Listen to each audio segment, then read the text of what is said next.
5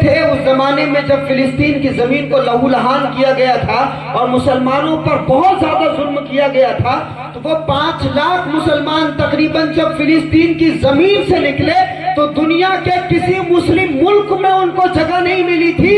یہ شیخ عبد القادر جیلانی کی خانقاہ تھی جہاں حضرت غوث پاک نے تمام فلسطین کے مسلمانوں کو پناہ دی تھی، اور اپنے یہاں ان بچوں کی تعلیم کا انتظام کیا۔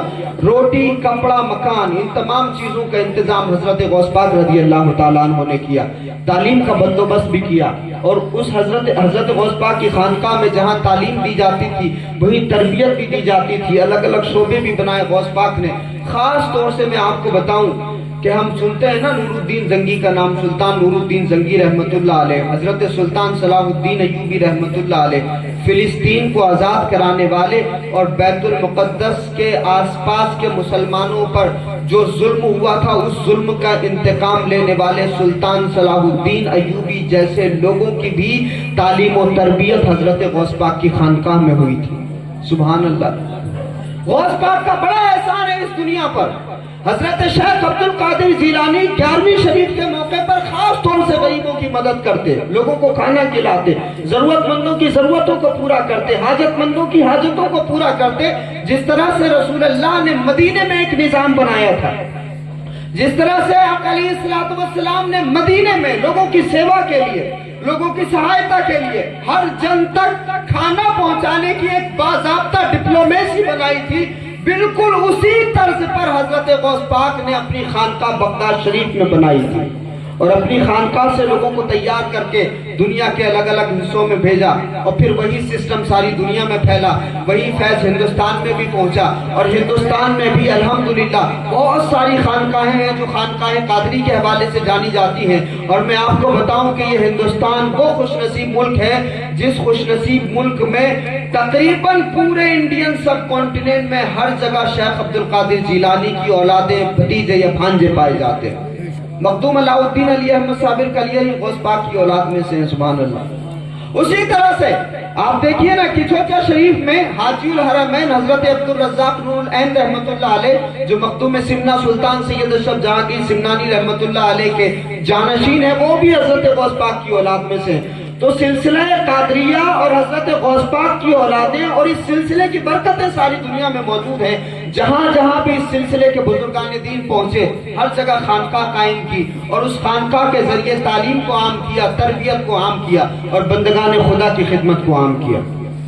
اس ملک میں اس وقت ان دونوں چیزوں کی بہت زیادہ ضرورت ہے۔ ہم سے قلم کی طاقت چھیننے کی کوشش ہے، کتاب کی طاقت چھیننے کی کوشش ہے۔ سچر کمیٹی کی رپورٹ کے مطابق ہم سب سے زیادہ کمزور ہیں۔ ایک تو بنمبرا ہماری یہ، دوسری چیز یہ ہے کہ ہم کسی زمانے میں سماج کی سیوا کے حوالے سے سب سے اہم مانے جاتے تھے اور پہلی لائن میں کھڑے ہوئے نظر آتے تھے۔ پہلی لائن میں ہم کھڑے ہوئے تھے جب بھی لوگوں کی سہایتا کی بات ہوتی تھی، کسی کی مدد کا مسئلہ آتا تھا تو مسلمان صف اول میں کھڑے نظر آتے تھے۔ کیوں؟ اگر کسی کی بھوک کا مسئلہ ہے تو مسلمان وہاں کھڑے ہوتے تھے۔ کیوں؟ کیونکہ آپ کو 1 مہینے کے روزے رکھوائے گئے، اور روزے رکھوا کر کے آپ کو یہ پریکٹیکلی تجربہ کرایا گیا کہ آپ بھوک کو قریب سے محسوس کرو، بھوک کا درد کیا ہوتا ہے، اس کی تکلیف کیا ہوتی ہے۔ تو جو بھوک کو محسوس کرتا ہے وہی اس کا علاج بھی کر سکتا ہے۔ اس لیے ہمارے صوفیاء نے بچپن میں فاقے سہے، اور جب وہ جوان ہوئے اور اللہ نے ان کو نوازا اور انعامات عطا فرمائے اور خانقاہیں جب انہوں نے بنائی، تو خانقاہیں بنانے کے بعد بھی انہوں نے کبھی خود پیٹ بھر کے کھانا نہیں کھایا۔ اور ہم اس دیش میں رہتے ہیں جس دیش میں دلی ہے، اور اس دلی کے دولہ سلطان المشائخ حضرت خواجہ نظام الدین اولیاء رحمت اللہ علیہ۔ دلی بنی دلہن تو دولہا نظام الدین، سارے جگ کے راجہ تو خواجہ معین الدین۔ حضرت محبوب الہی خواجہ نظام الدین اولیاء رحمت اللہ علیہ نے ایک مرتبہ روزے پہ روزہ رکھتے تھے حضرت محبوب الہی، تو جو باورچی تھے حضرت کی خانقاہ کے، انہوں نے ایک مرتبہ کہا کہ حضور آپ نے کئی دن سے کھانا نہیں کھایا، تھوڑا سا کھانا کھاتے ہیں چھوڑ دیتے ہیں، مجھے آپ کی صحت کو لے کر کے بہت زیادہ تکلیف ہے، پریشانی ہے۔ تو جب اقبال نے کھانا پیش کیا محبوب الہی کے سامنے، تو حضرت نظام الدین اولیاء سسکی بھرتے ہیں اور فرمانے لگے، کہا اقبال تم مجھے یقین دلا سکتے ہو کہ دلی کے سارے لوگوں نے پیٹ بھر کے کھانا کھا لیا ہوگا؟ صاحب 20 کروڑ لوگ ابھی بھی ہندوستان میں، آپ گوگل پہ جا کر کے سرچ کر لیجئے، 20 کروڑ لوگ اب بھی شام کا کھانا کھائے بغیر سو جاتے ہیں۔ ہم تو چوراہوں پر کھڑے ہو کر کے گورنمنٹ کو گالیاں دے رہے ہیں اور کہہ رہے ہیں کہ ہمارے ساتھ میں یہ زیادتیاں ہو رہی ہیں، ہمارے ساتھ میں یہ معاملات ہو رہے ہیں۔ ہم تو خوب روزانہ آئے دن قیاس کی ممپلیاں پھوڑ رہے ہیں۔ ہم کو ذمہ داری کیا دی گئی تھی؟ شیخ عبد القادر جیلانی نے کیا کیا؟ غوث پاک نے کیا کیا؟ یاد رکھو کہ جو سماج کی سیوا کرتا ہے، جو خادم بن جاتا ہے اللہ کی مخلوق کا، اللہ رب العزت اس کو مخدوم بنا دیتا ہے۔ اور غوث پاک نے یہی خدمت کی تھی بندگان خدا کی۔ آقا علیہ الصلوۃ والسلام نے فرمایا الخلق کلہم عیال اللہ، ساری مخلوق اللہ کا کنبہ، اور جو اللہ کے پریوار کا، اللہ کے خاندان کا، اللہ کے کنبے کا زیادہ خیال رکھتا ہے وہ اللہ کے نزدیک سب سے زیادہ محبوب ہو جاتا ہے۔ اور جب بندہ اللہ کے بندوں کی خدمت کر کے خدا کا محبوب ہو جاتا ہے تو پھر اللہ رب العزت اپنے اس محبوب بندے کی محبت دنیا کے سارے انسانوں کے دلوں میں ڈال دیتا ہے۔ اس وجہ سے غوث پاک کو ساری دنیا یاد کر رہی ہے۔ تو یہ خانقاہی نظام ساری دنیا میں پھیلا، اور آج اس نظام کی زندگی کی ہندوستان میں بہت زیادہ ضرورت ہے۔ ہر مسلمان اگر آج خود کو انسیکیور محسوس کر رہا ہے، اگر آپ کو لگ رہا ہے کہ آپ کی دکان غیر محفوظ ہے، اگر آپ کو لگ رہا ہے کہ آپ کی مسجدیں غیر محفوظ ہیں، تو ہمیں حضرت غوث پاک کی خدمت کے اس مشن کو اپنانا ہوگا، ہمیں حضرت سلطان الہند کی خدمت کو اس مشن کو اپنانا ہوگا، محبوب الہی خواجہ نظام الدین اولیاء کے اس مشن کو اپنانا ہوگا۔ ہماری پرابلم یہ ہے کہ ہم فاتحہ تو نظام الدین اولیاء کے نام کی پڑھتے ہیں، لیکن مزاج ہمارا بھی تغلق جیسا ضدی، کہیں بھی لچکدار بننے کے لیے تیار نہیں۔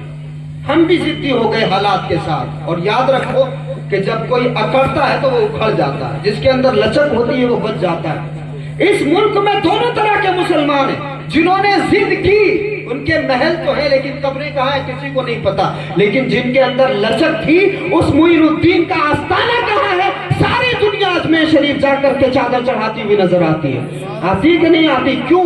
ایک ہندو کسان حضرت خواجہ خواجگاہ کی بارگاہ میں آیا، ہندو کسان غریب نواز کی بارگاہ میں آیا، کہا بابا میری زمین پہ ایک حاکم نے قبضہ کر لیا، تو کہا پھر؟ اس نے کہا کہ بابا میں چاہتا ہوں میری زمین کو آپ آزاد کرا دیں۔ تو کہا اچھا ٹھیک ہے، میں بادشاہ کو خط لکھ دیتا ہوں۔ سلطان الہند کی عمر تقریباً 80 سے 90 سال کے بیچ ہے۔ آپ سوچئے کہ عمر کا وہ حصہ، ایک ہندو کسان آ کر کے ہاتھ جوڑ کر کے کہہ رہا ہے کہ بابا میری زمین آزاد کروا دیجیے۔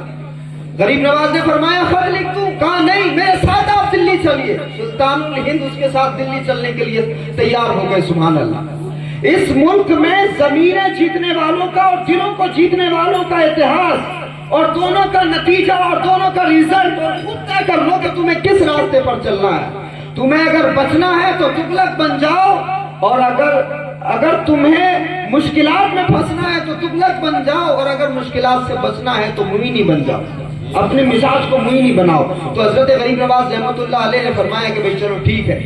اب سفر شروع ہوا صاحب، اجمیر شریف سے دلی کا پیدل سفر ہو رہا۔ سفر کرتے کرتے کرتے کرتے دلی پہنچنے والے تھے تو سلطان شمس الدین التمش رحمۃ اللہ علیہ وہ دلی سے باہر نکلے استقبال کے لیے، دادا پیر کا استقبال کرنے کے لیے۔ حضرت خواجہ قطب الدین بختیار کاکی کے مرید اور خلیفہ ہیں سلطان شمس الدین التمش رحمۃ اللہ علیہ، بادشاہ اس زمانے کے۔ تو دادا پیر کا استقبال کرنے کے لیے جب نکلے، حضرت غریب نواز تشریف لائے، دستبوسی کی، عرض کی بادشاہ نے حضور اس عمر میں اتنی دور سے یہاں آنے کی زحمت کیوں فرمائی ہے؟ تو حضرت غریب نواز نے ارشاد فرمایا، کہا بھائی یہ ہمارا ہندو کسان ہے، اس کی زمین پہ کسی نے قبضہ کر لیا ہے، وہ زمین ذرا آزاد کرنی ہے۔ کہا اچھا اتنی چھوٹی سی بات تھی حضور، آپ وہیں سے خط لکھوا دیتے زمین تو آزاد ہو جاتی۔ سلطان الہند نے فرمایا کہ ہاں زمین تو آزاد ہو جاتی، مگر اس کے دل کو سکون کیسے مل پاتا؟ سبحان اللہ۔ یہ ہمارے بزرگوں نے اس طرح لوگوں کے دلوں کو جیتا۔ ایسے ہندوستان میں اسلام کی کھیتی کی ہے ہمارے صوفیاء نے، اس طرح سے لوگوں کے دلوں کو فتح کیا۔ محبوب الہی خواجہ نظام الدین اولیاء کی خانقاہ میں ایک مرتبہ تشریف فرما تو حضرت تو پتہ چلا، بندہ نواز نے اس کو اپنی کتاب میں لکھا جوامع الکلم میں،